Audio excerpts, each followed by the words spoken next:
निरंजन। अरे ये कौन आ गया? अलख निरंजन। महाराज आप?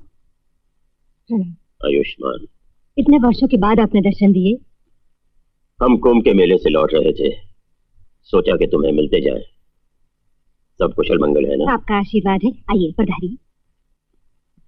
अलख।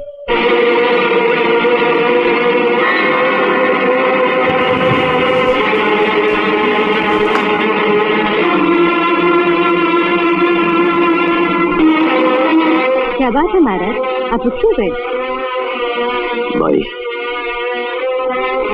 लगता है कि इस घर में कुछ है। क्या महाराज? कोई जहरीले सांप की छाया। जहरीले सांप की छाया? पर मैंने तो कभी नहीं देखी। महाराज, अगर आपको ऐसा ज्ञात हो ही गया है तो इस संकट का उपाय भी आप ही कीजिए। अवश्य करेंगे।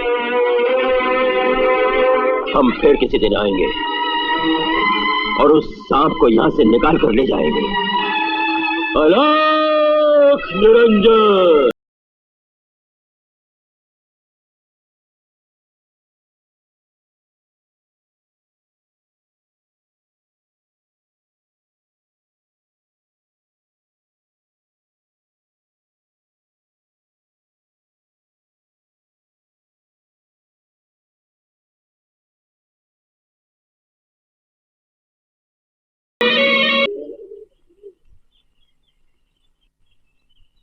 महाराज, आज्ञा हो तो यहाँ से कूच की तैयारी की जाए। नहीं, अभी हमें यहां रुकना चाहिए। हमारी दिव्य दृष्टि बता रही है कि जिस चीज की खोज में हम बरसों से भटक रहे हैं वो हमें यहीं प्राप्त होगी। प्रणाम महाराज। आयुष्मान। धन्यवाद हमारे, जो आप हमारे घर पधारे। आपके लिए कुछ जलपान का प्रबंध? नहीं, उसकी कोई आवश्यकता नहीं। हम जिस काम के लिए आए हैं पहले वो पूरा करेंगे।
कौन है लोग?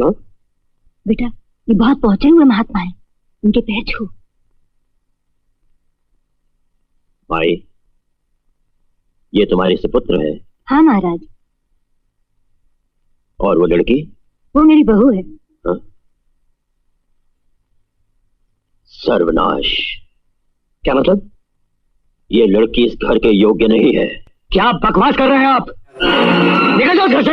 राजू, और दोबारा घर में कदम मत रखना। क्या कर रहा है? समाना पता नहीं कहां से कहां पहुंच गया, ढोंगियों के चक्कर में पड़ी है। महाराज, इसे क्षमा कीजिए। ठीक है बच्चे, हम तो यहाँ से जा रहे हैं। अब हम यहाँ नहीं आएंगे, तुम लोग आओगे हमारे पास। रुको माँ। शायद नहीं आती, इतने बड़े महात्मा की बेइज्जती कर दी। आपको इन ढोंगियों की बेइज्जती की फिक्र है? तो जिंदा वापस नहीं आएगा। वो हमारे लक्ष्य में एक बहुत बड़ी बाधा है और उस बाधा को हमें दूर करना होगा। लेकिन महाराज, ये होगा कैसे?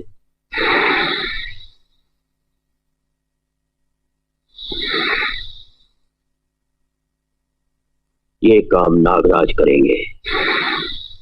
नागराज, इतने वर्षों में हमने कभी आपको कष्ट नहीं दिया, लेकिन आज आपको ये काम करना ही होगा, ताकि जिस चीज की खोज में हम यहां आए हुए हैं उसकी हम प्राप्ति कर सके। जय नागराज, जय नागराज।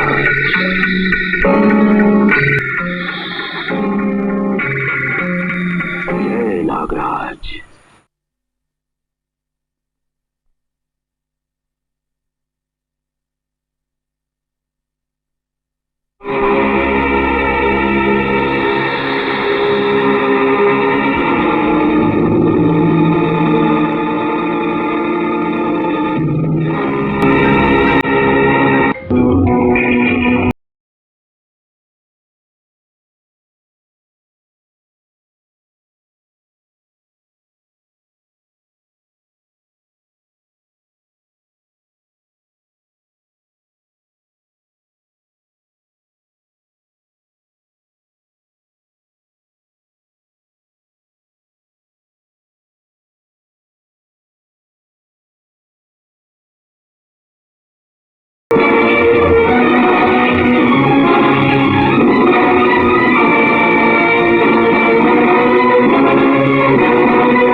हमारा ध्यान भंग हो गया है।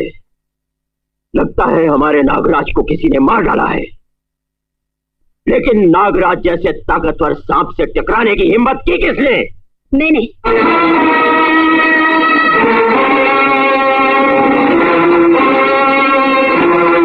तो? मैंने ही तुम्हारे नाग को मारा है भैरवनाथ।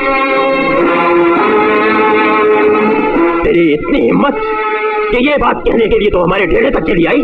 मैं तुम्हें ये बताने आई हूँ कि जो भी मेरे पति या मेरे खानदान का बुरा चाहेगा उसका भी वही हाल होगा जो तुम्हारे नागराज को हुआ है। मेरे सुहाग की तरफ बुरी नजर से देखने वाले की मैं आंखें नोच लूंगी, काट डालूंगी उन हाथों को जो मेरे सुहाग की तरफ उठेंगे। खामोश, मत बोल के तू एक मामूली नागिन है। शायद हमारी तपस्या की शक्ति का तुझे अंदाजा नहीं।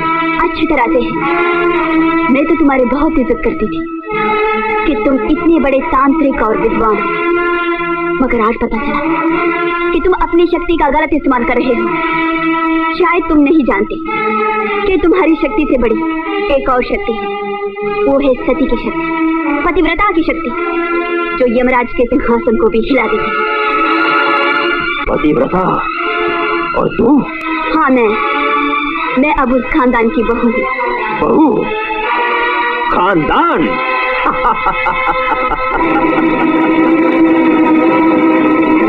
ये तूने अच्छा ढोंग रचा रखा है बहरूपनी। तू उस खानदान को धोखा दे सकती है, दुनिया को धोखा दे सकती है, लेकिन हमें नहीं।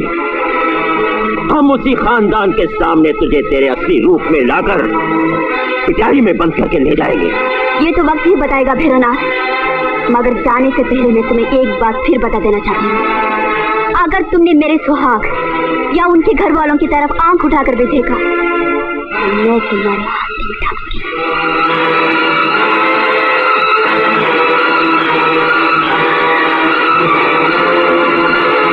हमें उस नागिन की जरूरत भी है। निरंजन! क्या हुआ? महाराज, बच्चों को आपने काट लिया। अगर मेरे राजू को कुछ हो गया तो मैं भी रो रो के जान दे दूंगी। निरंजन! आगे महाराज, मेरे बेटे को सांप ने काट लिया। ठहरो माई, हमें देखने तो दो।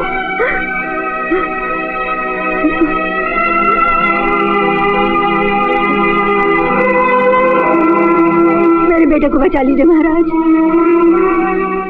किसी ने सांप को काटते हुए देखा? हाँ महाराज, मैंने देखा है, बहुत बड़ा सांप था, उस तरफ गया है।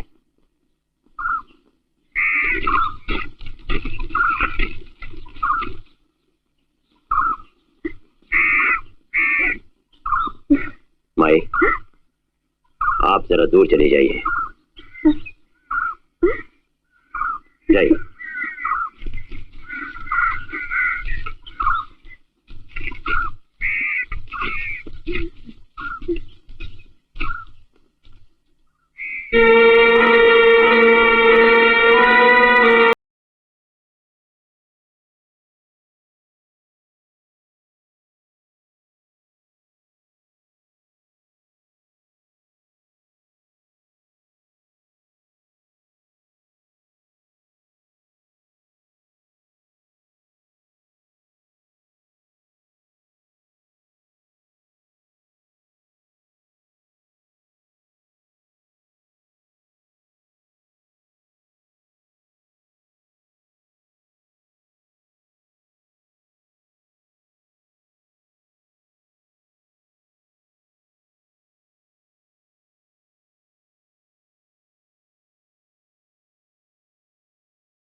हेलो गाइस, तो गाइस अगर हमारी वीडियो अच्छी लगी हो तो लाइक करो और हमारे चैनल को सब्सक्राइब करो। भैया लोगों, मेरी वीडियो को लाइक करके मुझे आगे बढ़ा दो प्लीज़।